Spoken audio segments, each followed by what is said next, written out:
e após o que vamos ter um período de debate, de modo a encerrar essa mesa até às 19h45.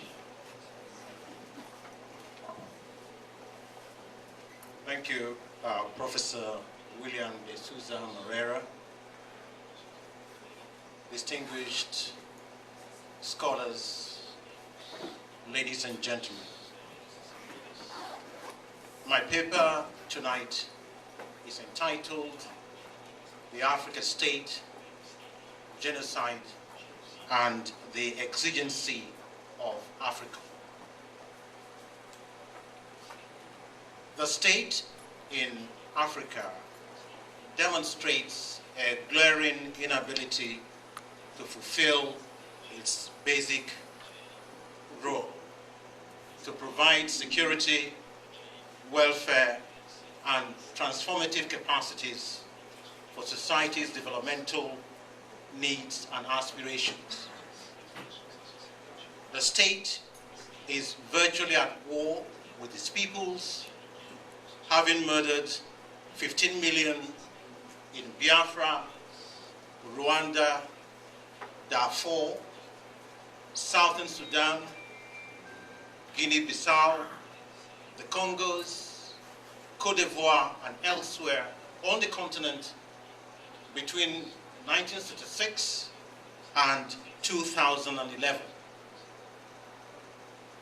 Since January 1956, 55 years after the beginning of the so-called restoration of African independence process in the Sudan, it is the case that the state in Africa is essentially a genocide state, the bane of African social existence.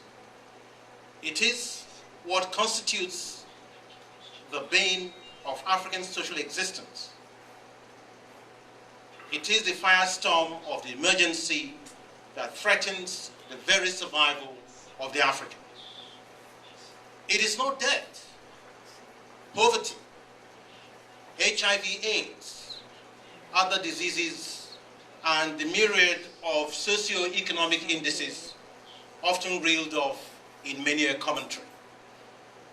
This state, which the European conqueror regime, Britain, France, Portugal, Germany, Belgium, Spain, created originally in Berlin in the 1880s, cannot lead Africans to the reconstructive change they deeply yearn for after the tragic history of centuries of foreign occupation.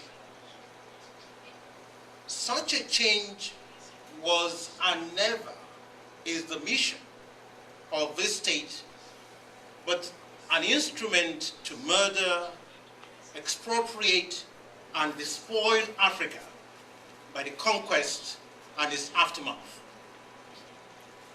As this paper demonstrates, the very presumptions, predilections, and exigencies that encapsulate the thinking and strategic goals of the planners of the United States Africa Command, or AFRICOM, the subject of this panel at the August 2011 conference of the Brazilian Association of Defense Studies here in Fortaleza, are based precisely on this evaluation of the utterly unviable ethos of the contemporary African state and the palpable widespread feeling of alienation towards it expressed by most constituent African peoples or nations. In other words, African wishes to exploit the critically unresolved seismic crisis within the African political and landscape created by the history and devastating consequences of conquest. Tragically, this is equally the background against which an array of foreign powers, and international, transnational institutions or organizations have often acted with impunity in African socio-economic and political affairs and development in the past 55 years, despite this epoch of presumed restoration of African independence and sovereignty.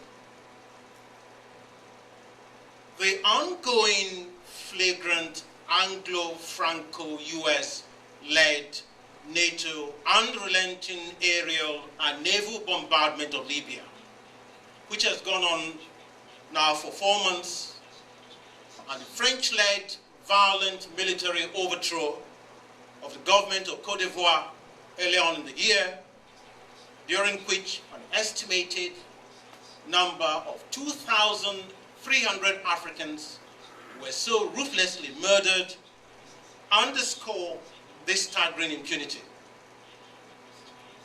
Africans themselves must therefore resolve the contentious issues generated by the extant genocide state that fuels the conflictual existence of the peoples before achieving urgently needed socio-economic transformation.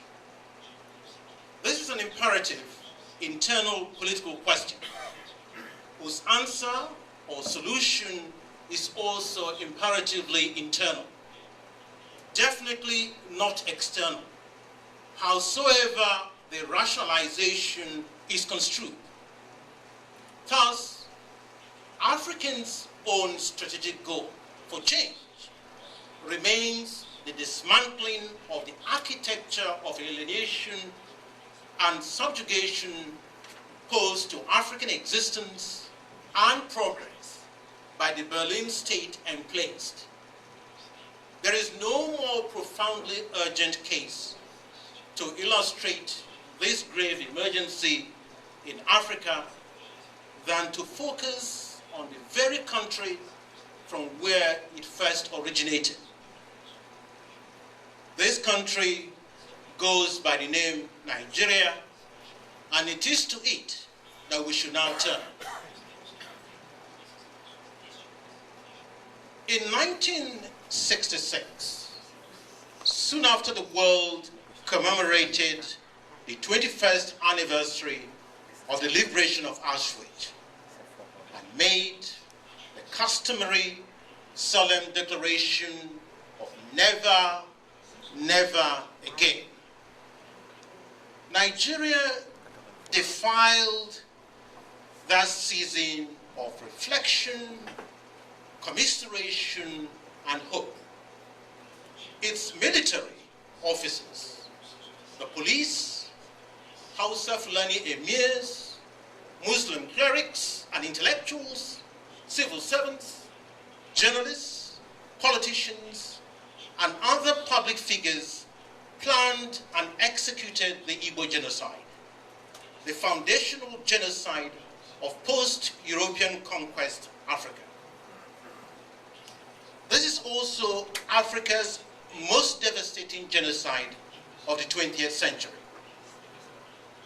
A total of 3.1 million Igbo people, a quarter of this nation's population at the time, were murdered between 29 May 1966 and 12 January 1970. Most of Africa and the world stood by and watched, hardly critical or condemnatory of this wanton destruction of human lives, raping, sacking, and plundering of towns, villages, community after community in Biafra and elsewhere.